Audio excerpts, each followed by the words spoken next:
morning. Good morning. How are you? Doing great, great. Beautiful day.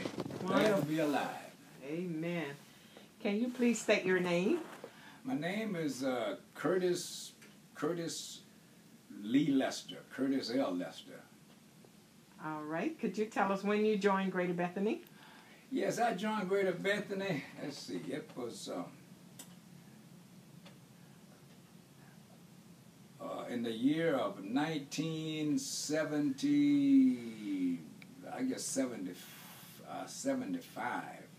I was a student at Moore School of Religion at Interdenominational Theological Center. And a friend of mine from Florida invited me to worship and to kind of help out with worship service because the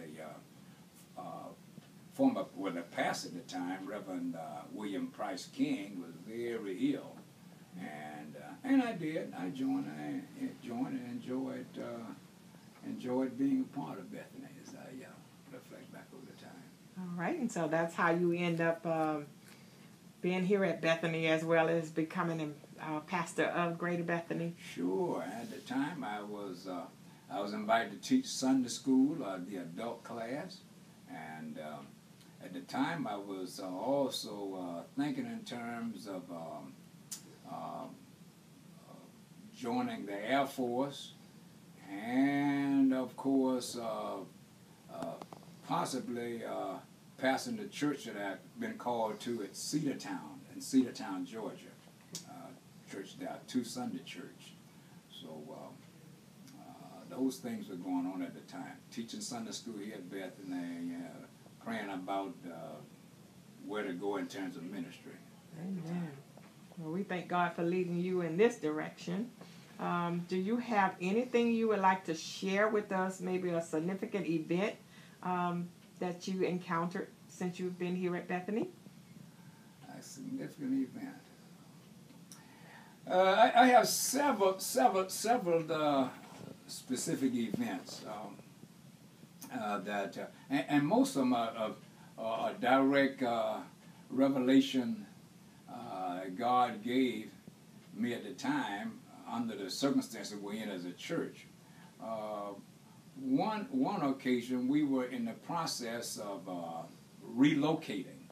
The church was excited about a potential church to purchase on School Drive. This was many years ago. I mean, we were excited. We worshiped there.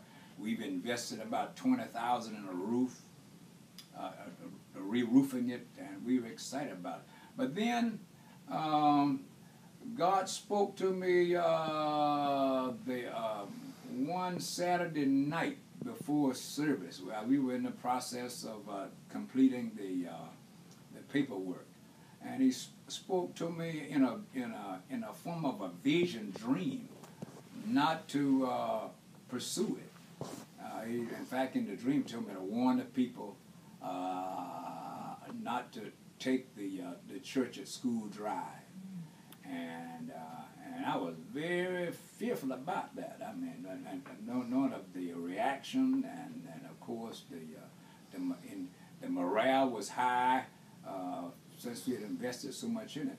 But I've obeyed orders, and in doing so, of course people had mixed reaction to it. But I knew I had to say what He told me to say, and I'm glad. We followed on. About a month later, we learned that the realtor at the time was a kind of shady person. Oh. And of course, the church did not want to reimburse us the money that we had spent on the roof, about $20,000. But after talking with the pastor there and leaving him in the hands of God, they did rewrite the check. Another event that happened in a similar vein, and this has happened since I've been here about 40 years. These two significant events. The other was a vision and dream I had about leaving, because I got called to a church in Florida, in Tampa, Florida, Mount Zion Historic Church, and I was excited about it. Because the package that they had offered was good. but in a dream, while we were in the process of finalizing stuff with that church, of course I had members here, the mothers praying for me about that decision. He intervened in another dream and a vision and told me not to go. And of course, some other things happened there too. I mean, to vouch for the fact that he meant what he said about that. And I'm glad. I have been here ever since, and fearful to move without orders from the boss man. You know, so those two things happened personally as in ministry that I never will forget. I mean, there have been many others, but thank you. Thank you so much for sharing that with us. So if you had to leave a word of encouragement with the members and friends of Bethany, what would you like to leave with us?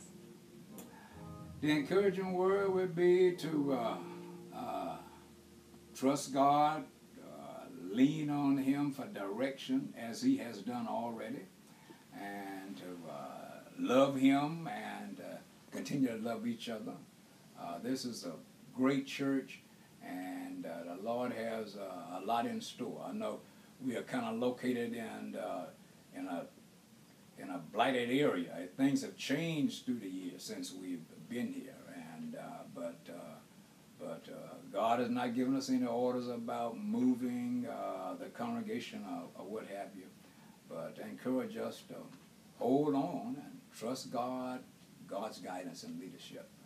And thank God for the support you have been giving in terms of members and friends down through the years, and your love that you have for God and this church and ministry. We thank you for your support and love. I really feel it, and thank you so much. Thank you, Dr. Lester.